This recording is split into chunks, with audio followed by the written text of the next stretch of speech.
statement lang ang your former colleague, si former Chief Justice Bersamin about that if ever the warrant of arrest for Bato is issued, they're just gonna follow what they have followed back in March. How does that make sense in the context of ano tong pinapasa ng mga legal luminaries natin, si Robin Hood at saka si Amy Marcos? Ano yung parang repatriation ng digong? Ano ba yun? Parang Rodrigo Duterte? Yeah, they're asking the House and the Senate to pass a resolution that requesting the ICC, the Philippine government should request the ICC uh, to to grant interim release to former President Duterte, and he can be released to the custody of the Philippine government. Dito siya, dadalhin siya dito in the meantime that there is no trial. But every time there's a trial, he has to be brought back because that's the requirement of the Rome Statute. The accused must be present during the trial. The problem there is interim release per the cases decided already by the ICC can be granted. The interim release can be granted only subject to three conditions. Very important ito. First condition is that there must be an assurance uh, that foreign President Duterte will be brought back to the ICC at The Hague if there is a trial. So he must be returned. Uh, but we are not a party to the Rome Statute anymore, so we are under no obligation to return. No? So we have to be a party first. Babalik tayo. And second, while if he's returned here, and if there is no, we're not a member of ICC anymore, President Duterte can petition the Supreme Court that he should not be returned anymore. And if the Supreme Court will say, yes, he should not be returned anymore, we will not be able to comply with the condition. And third, what if there's a new president? VP Sara is running for president, and of course she will not turn over her father. So that first condition cannot be complied with. There's another second condition that the if the interim release is granted, it will not result in the accused obstructing the trial. But if you bring President Duterte here for during the interim release, he has a lot of followers here who could threaten the witnesses and the families of the victims. So he could obstruct the trial in that sense. And the third condition is that he can be given interim release provided he does not commit the same offense while he's on interim release. But remember, when former President Duterte ran for mayor of Davao recently, he said, if I am elected as mayor of Davao, I will resume the drug war, the war on drugs. So he cannot comply with the third condition that he will not do the same thing again. And So I logically, doubt if his interim release will be granted. So that resolution, well, that's non-binding really. It will not bind the ICC, but the ICC will base its decision on these three conditions. If those three conditions can be satisfied. right. I mean, uh, we had Attorney Butoyan kanina dun sa isang show namin, Justice, and we were wondering if all of this interim release discussion, I mean, it just doesn't make sense for him to come back all the way to the Philippines if ever it will be somewhere close, maybe Belgium, maybe Netherlands, maybe dyan pa rin sa Hague, in a different facility. The idea of him coming all the way back to Philippines or Australia, etc. Logistically doesn't make sense. But also it doesn't make sense, right? If sasabihin mo kidnapper ang ICC, tapos ni-release ka ng kidnapper, babalik ka ba sa kidnapper mo, Justice? Baka cardboard na naman gusto nila padala mamaya. Hindi, ito na lang padala nyo doon. But Justice, ano bang chismis dyan kay Bato? Should Bato be worried? Without burning... I mean, we were right naman last year, Justice. Medyo napaga lang ng konti yung prediction natin. But we were right, right? I mean, should Bato Yeah, still be worried? Baka this is well, really about protecting Bato. Is the this really about executive Bato? the executive secretary Bersamin said that they will follow the same procedure. In other words, they will say that we have the option to prosecute him here or to turn him over to the ICC. So, ganyan din gagawin nila. Isasakay nila sa aeroplano, send him to the... Wait, wait. Just to get, so he'll have to first go to Hong Kong, do some shopping, and then banat ICC, and then come back, and then kukunin siya sa aeroplane, lalagay siya sa Villamor. I just want logistic, and then bubugbugin na naman nila yung mga police, I wonder, like, when they say we'll do it the same way, I'm not sure that's what Bersamin meant, right? I don't think you want to go No, to. no. Well, the situation, I don't think uh, the exact situation will be replicated. I think sinasabi niya, once there is a warrant of arrest from the ICC, well, we will do same thing. Arrest, put him on board the plane and bring him to the Hague. But where do you find him if he's not going to Hong Kong, going back? I mean, Well, that if he's in assumes that he Davao will or not in be going Senate, to. Well, siguro naman he's not thinking of going to China right? for hindi naman siya malapit doon kay President Z.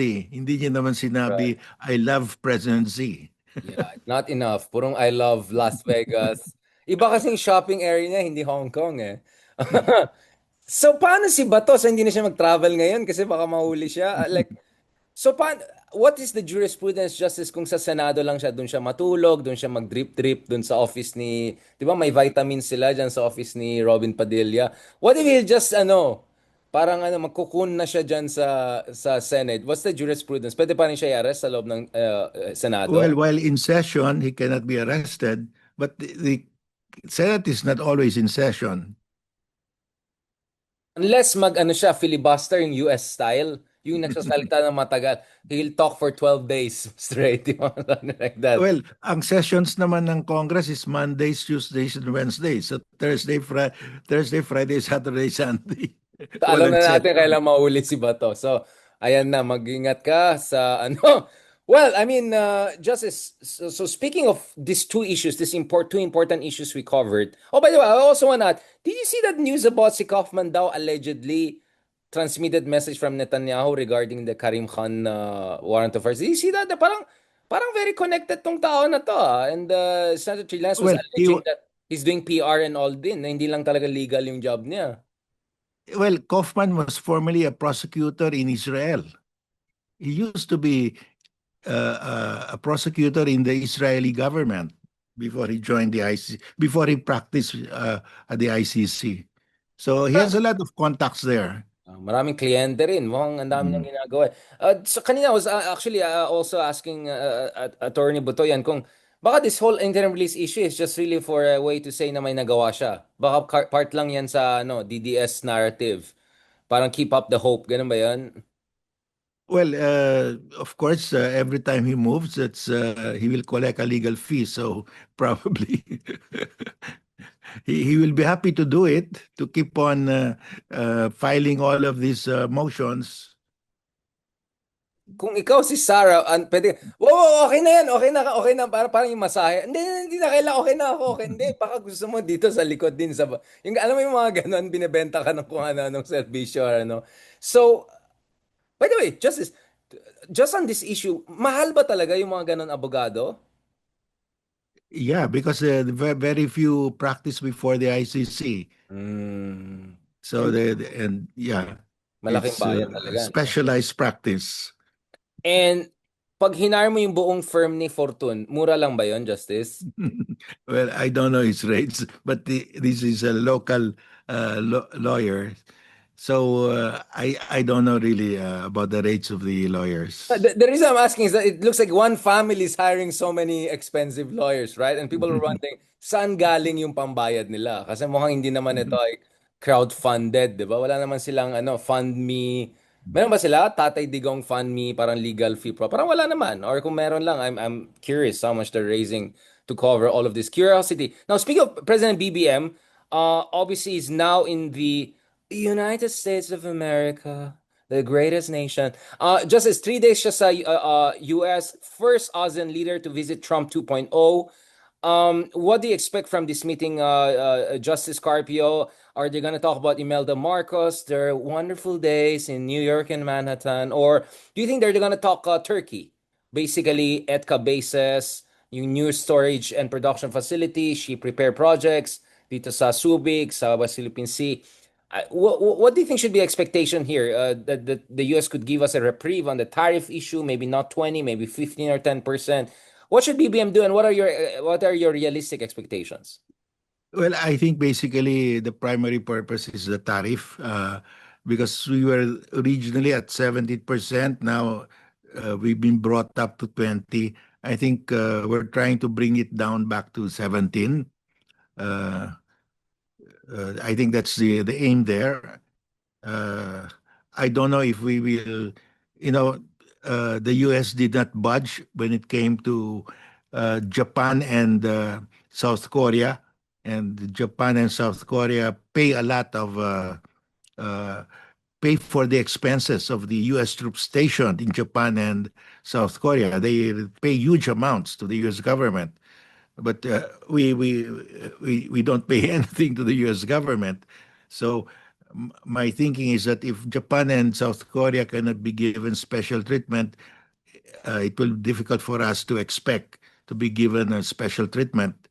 So I don't expect it to be brought down to 17, really. We might be stuck at 20%.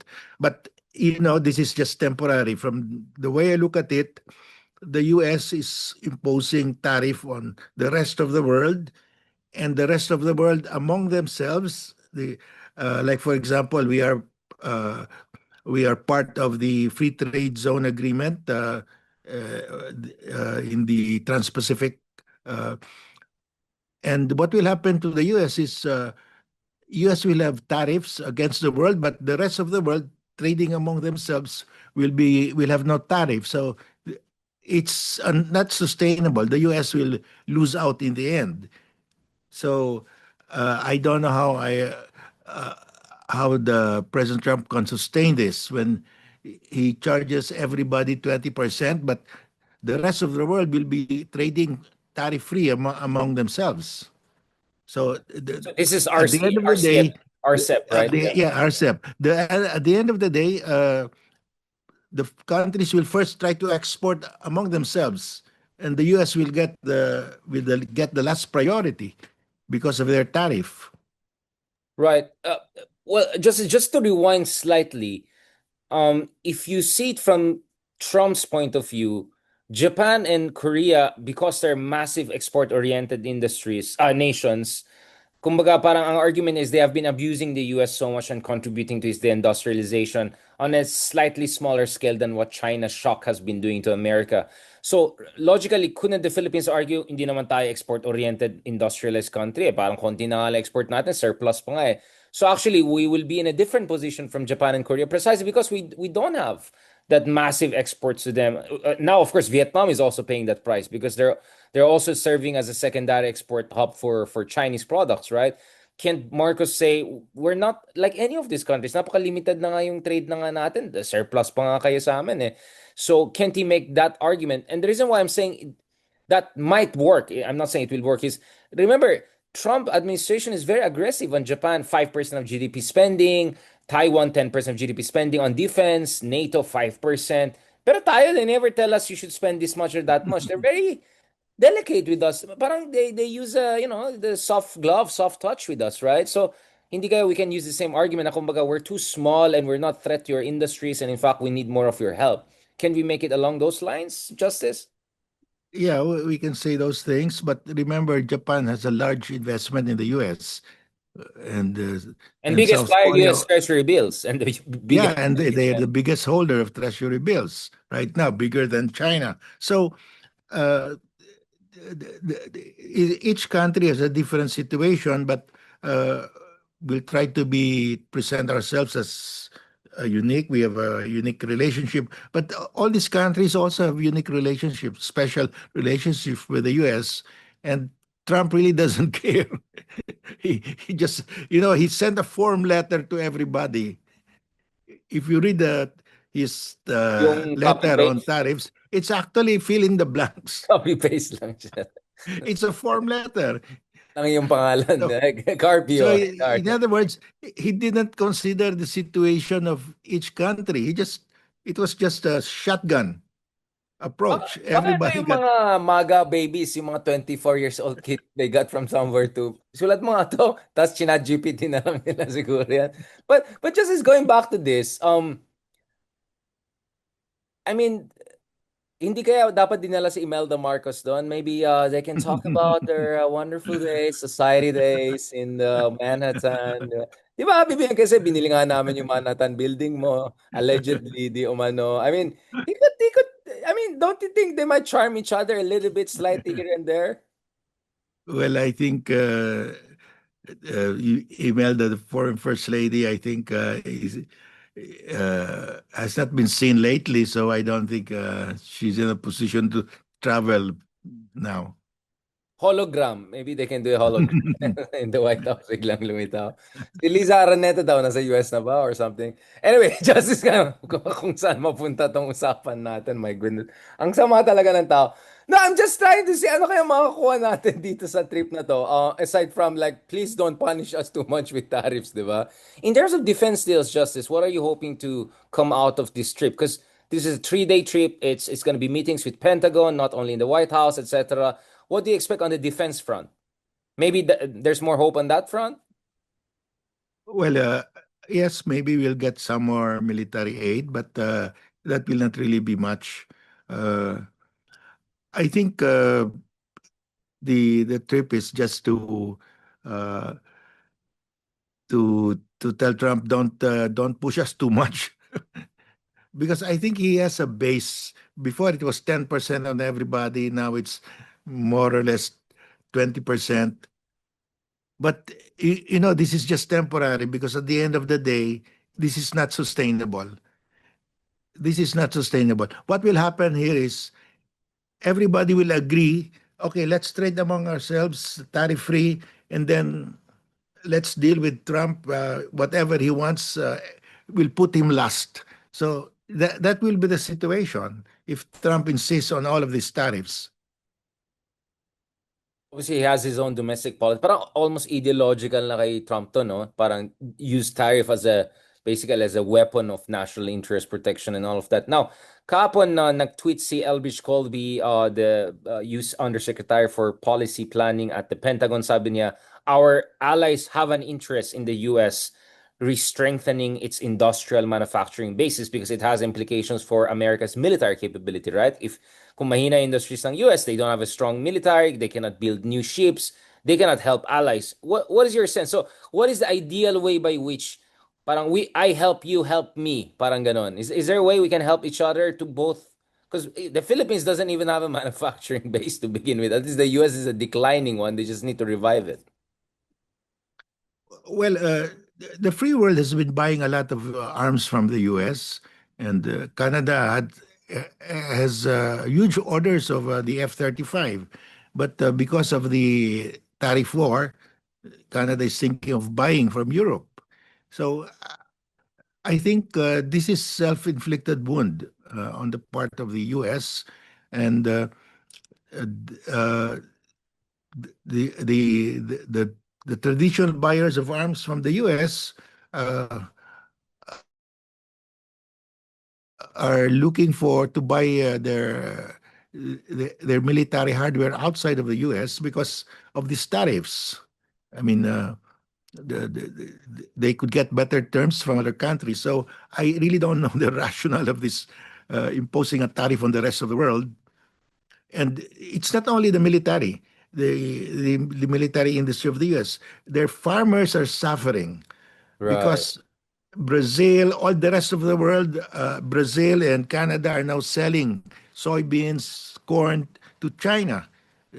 And Egypt is buying from Brazil, India is buying from Brazil and Canada. So the American farmers are losing out. So it's distorting trade patterns and destroying potential trade export destinations, right? For American farmers. Yeah, Yeah. it's and even the oil. The U.S. Exports a lot of oil and gas, and the traditional buyers are shifting Yeah. because of this tariff war. So it's boomerang. It has boomerang on them, and if you don't Right. correct it right away, all these contracts are long term. It will take some time to turn it around again. So Trump cannot prolong this further because, like for example, China has entered into long-term contracts with Canada and Brazil for corn, for soybeans. And what happens now to the U.S. farmers in the meantime? All their soybeans and corn are rotting now.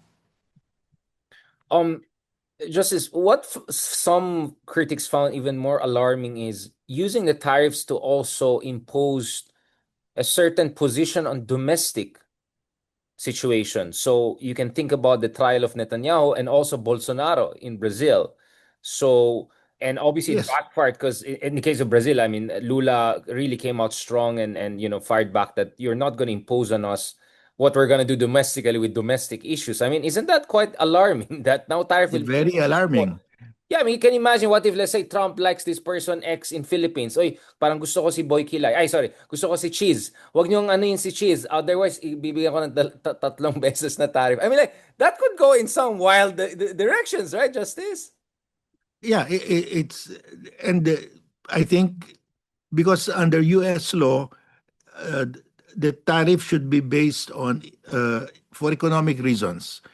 But Trump is using the tariff to secure a political uh, action from Brazil. He wants the cases against Bolsonaro to be dropped. It's way out of this world. That's not trade anymore. So I think, and that will have an impact because the constitutionality of the action of Trump is now pending in the higher courts in the U.S. It will reach the U.S. Supreme Court, and that's precisely the issue. That this is an overreach. Trump is acting beyond his powers, and this is really beyond his powers. You cannot use tariff to force another country to drop a case against their own president. So this Right. is going to boomerang on Trump. I'm sure those who are questioning the constitutionality of his tariff policy will use this example.